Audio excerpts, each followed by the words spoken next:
નમસ્કાર દોસ્તો, real voice of ઇન્ડિયામાં આપનું હાર્દિક સ્વાગત છે. મિત્રો, આપણે વાત કરવી છે હરિયાણા વિધાનસભાની આવી રહેલી ચૂંટણી અને તેને લઈને જુદા જુદા પક્ષોમાં જે ગડમથલ ચાલી રહી છે તેની વાત છે. ગણતરીના કલાકો બાકી રહ્યા છે, કારણ કે હવે આગામી 5 ઓક્ટોબરના રોજ ચૂંટણી યોજાવા જઈ રહી છે. કુલ મળીને 90 સીટો છે ને આ 90 સીટની જ્યારે વાત કરીએ છીએ ત્યારે ભારતીય જનતા પાર્ટી છે છેલ્લા 10 વર્ષથી સત્તામાં છે, ત્યારે આ વખતે ક્યાંક જે એન્ટી ઇન્કમ્બન્સી ફેક્ટર હોય તે સ્પષ્ટ રૂપે કામ કરતું હોય તેવું અત્યારે લાગી રહ્યું છે. કારણ કે ક્યાંક જે મોંઘવારી છે મુદ્દો, બેકારીનો મુદ્દો છે, સ્પોર્ટ્સ પર્સનને જે પ્રમાણે તેના પર જે જુદા જુદા અત્યાચારની ઘટનાઓ સામે આવી હતી તેને કારણે આપણે જાણીએ છીએ કે જે અને સૌથી વધારે જે સ્પોર્ટ્સ પર્સનાલિટી આપણને મળે છે તે હરિયાણાથી મળે છે, તો એ પણ મુદ્દો અત્યારે ચરમસીમાએ છે. જાતનો મુદ્દો છે, દલિતોનો મુદ્દો છે, આ તમામ મુદ્દાને લઈને ક્યાંક ને ક્યાંક અત્યારે ભારતીય જનતા પાર્ટી છે તે બેકફૂટ પર હોય તેવું લાગી રહ્યું છે. કોંગ્રેસની વાત કરીએ તો રાહુલ અને પ્રિયંકા જે પ્રમાણે ત્યાં અત્યારે ચૂંટણી પ્રચારમાં લાગી ગયા છે, ત્યારે હવે મતદારોનો ઝુકાવ કઈ તરફ રહે છે તે જોવાનું છે. પણ હા, સૌથી મહત્વની જે વાત કરવી છે એ છે કે ડેરા સચ્ચા સોદાના રામ રહીમ છે કે જેને 20 વર્ષની જેલની સજા મળી હતી, તેને પેરોલ પર ફરી એકવાર ભારતીય જનતા પાર્ટીની સરકારે, હરિયાણા સરકારે પેરોલ આપ્યા છે. જ્યારે આ ઘટનાની વાત કરીએ તો મહત્વપૂર્ણ છે કે વર્ષ 2002 નો એક કિસ્સો હતો કે જ્યારે ડેરા સચ્ચા સોદાના જે રામ રહીમ છે તેણે તેના જે સાધ્વી છે તેને એમ કહ્યું હતું, તેની સાથે રાત ગુજારી હતી ને ત્યાર પછી એમ કહ્યું હતું કે હવે તું પવિત્ર થઈ ગઈ છું, અને ત્યાર પછી વારંવાર તેના પર બળાત્કાર ગુજારવામાં આવ્યા હતા. કોર્ટમાં કેસ ચાલ્યો હતો જે હત્યા અને ત્યાર પછી બળાત્કાર અને ત્યાર પછી હત્યાનો એક ગુનો હતો. બે સાધ્વી પર થયેલી ઘટનાને લીધે તેને પંચકુલા કોર્ટ તરફથી જેલમાં ધકેલવામાં આવ્યો હતો, દોષિત ઠેરવવામાં આવ્યો હતો. 20 વર્ષની જેલની સજા છે, પરંતુ ભારતીય જનતા પાર્ટીને ક્યાંક લાગે છે કે ફરી એકવાર રામ રહીમની જરૂર પડી છે એટલે તેને પેરોલ પર છોડવામાં આવે છે. એક બાજુ પશ્ચિમ બંગાળની ઘટના કે જ્યાં ભારતીય જનતા પાર્ટી છે તે શોર મચાવી રહી છે કે પશ્ચિમ બંગાળમાં મમતા દીદીની સરકારમાં ગેરવહીવટ ચાલે છે, અંધાધૂંધ જે પ્રમાણે રેપ જેવી ઘટના છે ને, ખાસ કરીને જે આરજી કાર હોસ્પિટલની જે ઘટના છે કે જ્યાં ડોક્ટર પર જે બળાત્કાર અને ત્યાર પછી હત્યાનો કેસ હતો, ત્યારે દોષનો ટોપલો મમતા દીદી પર અને ત્યાં જે અરાજકતા છે તેને લઈને ભાજપે મચાવેલો.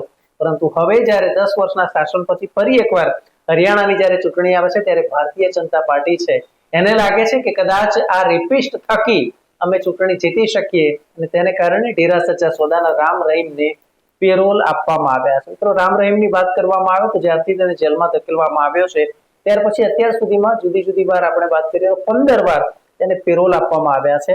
4 વાર પેરોલની જે સમય મર્યાદા છે તે વધારવામાં આવી છે. છેલ્લા 2 વર્ષની જો વાત કરીએ તો દર વર્ષે 3 થી 4 વાર તેને પેરોલ પર છોડવામાં આવે છે.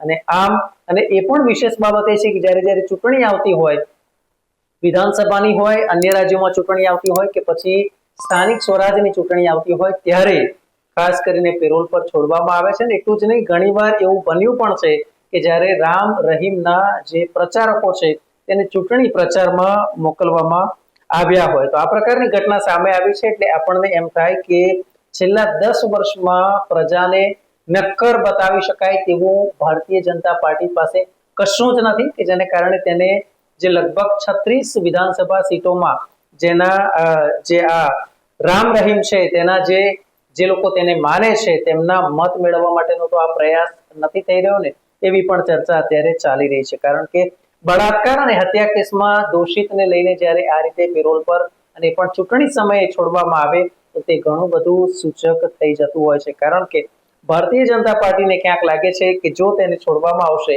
તો તેના જે લાખો સમર્થકો હશે તેના વોટ પ્રાપ્ત થશે અને એ થકી ફરી એકવાર ચૂંટણી જીતી શકાશે. ત્યારે ભારતીય જનતા પાર્ટી માટે જે કહેવાય છે કે જે દાગી વ્યક્તિ હોય એને ભાજપના વોટિંગ મશીનમાં ભારતીય જનતા પાર્ટીના વોશિંગ મશીનમાં જો તેને નાખવામાં આવે તો તે ચોખ્ખો થઈને બહાર આવે છે. ક્યાંક એવી છબી અહીં ફરી એકવાર થતી હોય તેવું સામે આવ્યું છે. મહત્વપૂર્ણ છે કે 2017માં પંચકુલા કોર્ટે રામ રહીમને દોષિત ઠેરવ્યો હતો અને ત્યાર પછી ભારતીય જનતા પાર્ટીની સતત ત્યાં 10 વર્ષની સરકાર ચાલી રહી છે અને તેમ છતાંય વારંવાર પેરોલ આપવામાં આવે છે. તો એ બાબત સ્પષ્ટ કરે છે કે ક્યાંક ભારતીય જનતા પાર્ટી છે તેને લાગે છે કે રામ રહીમ વગર બેડો પાર નહીં પડે. ભારતીય જનતા પાર્ટીએ છે તેને રામ રહીમને ખુલ્લો ટેકો આપ્યો હોય તેવા સ્પષ્ટ કેટલાક નિર્દેશ આપણને જોવા મળે છે. કારણ કે 2014ની જ્યારે વાત કરીએ તો ભાજપના નેતાઓ છે કે જે રામ રહીમને શરણે જતા હતા, એને રીતસરના પગે પડતા હતા. 2015ની વાત કરીએ તો ભારતીય જનતા પાર્ટીને મત આપવા માટે રામ રહીમે અપીલ કરી હતી. વર્ષ 2015ની વાત કરીએ તો બિહાર વિધાનસભા ચૂંટણીમાં રામ રહીમના પ્રચારકો છે તે બિહાર ચૂંટણીમાં પ્રચારક તરીકે ગયા હતા કે ભારતીય જનતા પાર્ટીને મત આપવામાં આવે, જો કે તેમાં ધારી સફળતા મળી નહોતી.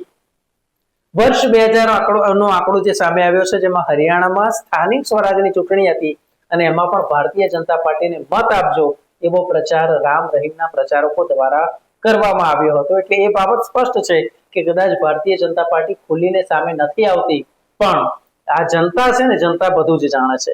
વર્ષ 2017ની વાત કરીએ તો પંજાબ વિધાનસભાની ચૂંટણી હતી ને ત્યારે પણ મતદારો આકર્ષિત થાય તે માટે રામ રહીમના જે પ્રચારકો છે તે પંજાબ પણ ગયા હતા. છેલ્લા 10 વર્ષથી સતત ભારતીય જનતા પાર્ટીની સરકાર છે અને તેમ છતાંય ક્યાંક એવું સ્પષ્ટ જોવા મળી ગયું છે કે આ વખતે જે ત્યાંની જે જનતા છે, ખાસ કરીને ખેડૂતો છે, મહિલાઓ છે, જે યુવા પાંખ છે, વિદ્યાર્થીઓ છે, તેઓ પરેશાન છે. રાજસ્થાન, પંજાબ, હરિયાણા આ જે વિસ્તારોની વાત કરીએ તો એવા છે કે જે ખાસ કરીને આર્મીમાં જોડાવા માટે ખૂબ જ તત્પર હોય છે. ત્યારે જે પ્રમાણે જે અગ્નિવીર યોજના કાઢવામાં આવી છે કે જેમાં માત્ર 4 વર્ષ માટે તેમને એ હોદ્દો પ્રાપ્ત થાય છે અને ત્યાર પછી તેમને નોકરીમાંથી છૂટા કરવામાં આવે છે, તો તેને લઈને પણ લોકોમાં રોષ ચરમસીમાએ હરિયાણામાં જોવા મળી રહ્યો છે. મહિલાઓ પણ ખાસ કરીને મોંઘવારીથી ત્રસ્ત છે, યુવાનો છે તેઓ બેરોજગારીથી ત્રસ્ત છે, સરકારી નોકરીઓ ખૂબ જ લિમિટેડ છે. તો આ બધા જ એવા ફેક્ટર છે કે જે અત્યારે ભારતીય જનતા પાર્ટીની તરફેણમાં નહીં પરંતુ વિરુદ્ધમાં જાય છે અને તેને કારણે ભારતીય જનતા પાર્ટીનું આ જે કોકણું છે એ વધુ ને વધુ ગૂંચવાતું જાય છે.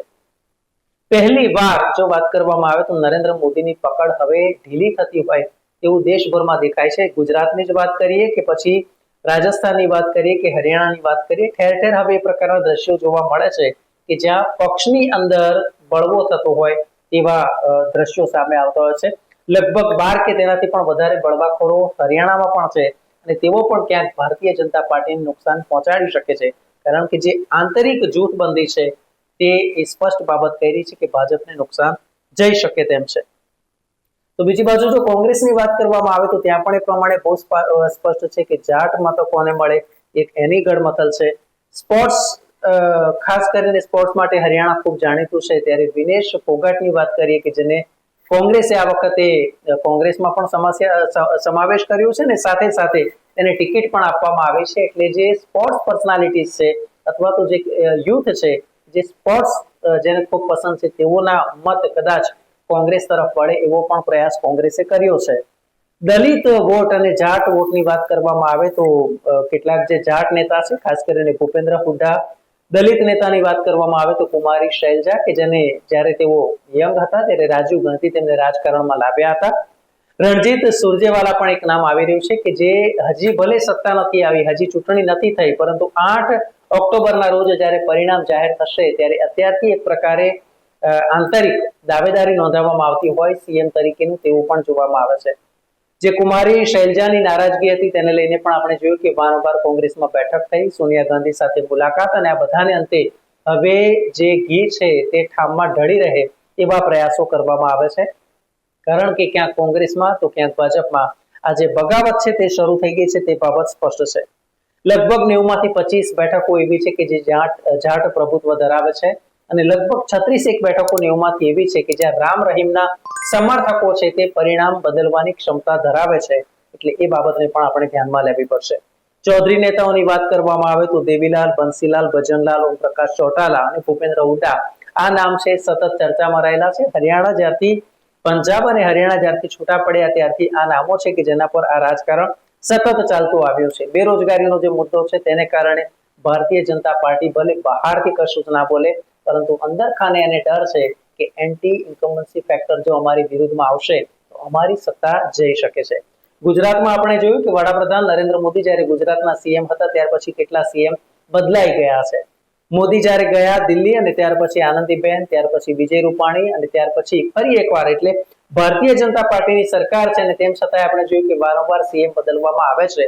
તો એ ક્યાંક જે તે સીએમ ની નિષ્ફળતા અથવા તો ભાજપની નિષ્ફળતા બતાવે છે. અને એવું આપણે એ આનંદીબેન છે તેમણે જ્યારે એ 2016 નો જે કિસ્સો હતો પાટીદાર અનામત આંદોલનનો અને તેને કારણે આનંદીબેન પટેલે ફેસબુકના માધ્યમથી રાજીનામું આપેલું તે સૌ આપણે જાણીએ છીએ. વિજય રૂપાણીની પાસેથી ખાતું છીનવી લેવામાં આવ્યું હતું, સીએમ નું પદ છીનવી લેવામાં આવ્યું હતું, તે પણ આપણે જાણીએ છીએ. ડેપ્યુટી સીએમ તરીકે નીતિન પટેલની જે નારાજગી વારંવાર થતી હતી, કોપ ભવનમાં ઘણીવાર તેઓ જ્યારે જવાની ઘટના હતી તે પણ આપણે જાણીએ છીએ.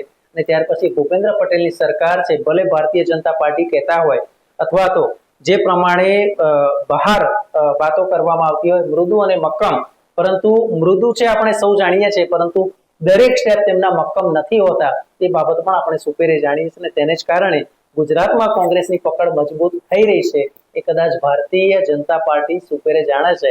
ત્યારે આ વખતે હવે હરિયાણાનું સમીકરણ શું કહે છે? નરેન્દ્ર મોદી પકડ છે તે દેશભરમાં જમાવી શકે છે કે એક રાજ્ય ગુમાવશે? એ કદાચ 8મી ઓક્ટોબરે આપણને ખબર પડી જશે. ન્યૂઝ, વ્યૂઝ અને એનાલિસિસ માટે આપ જુઓ રિયલ વોઇસ ઓફ ઇન્ડિયા. નમસ્કાર.